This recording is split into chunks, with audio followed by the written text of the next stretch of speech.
شاخوازەکان نەزانین کە خەڵکی ئێران خۆیان لە دژی شاخوازەکان ڕاپەڕیون و حکوومەتی شایان ڕوخان و ئێستا چۆن نەتوانن لەمە ئەلتەرناتیڤێدا تافشن و بیقەبڵێن بەسەر خەڵکی ئێرانە. لانی سونە و لیبراڵەکان و هەر یەک لەوانە بە قورگ و بە زەهنی خەڵکی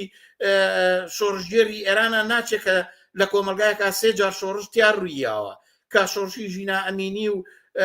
هوشیاریە کە خەڵکی کرێکار و زەحمەتچێ ژنان و لاوان هەیەە پێم وایە بەرگە ناگرێ هیچ حکوومەتێک ئەگەر بەو شێوە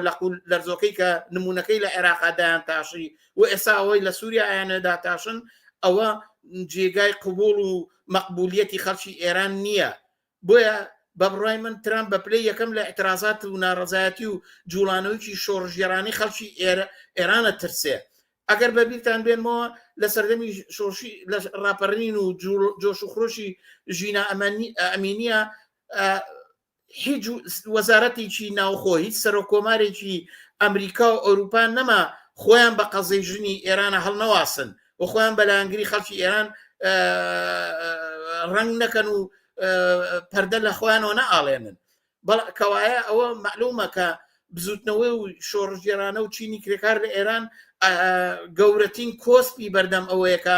ئەگەر ئەمریکا بۆی زامن نەبێ حکوومەتێکێنێت خەڵکەوە نێرێتە ماڵەوە بە دڵنیاییەوە دەست بۆ ئەو بەرنامەیە نادێت لە ڕووی ئامانج و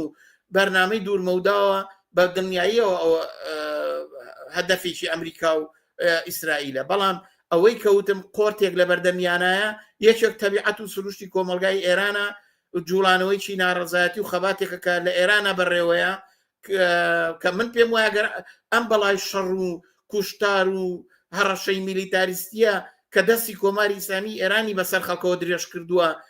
نەمێنێ من پێم وایە جمهوری ئیسلامی لە ماوەیەکی کەمە بە ئەتراز و ناڕەزایەتی خەڵک دەکەوێتە بەردەم حەملە و ڕوخانێکی یەکجاریەوە.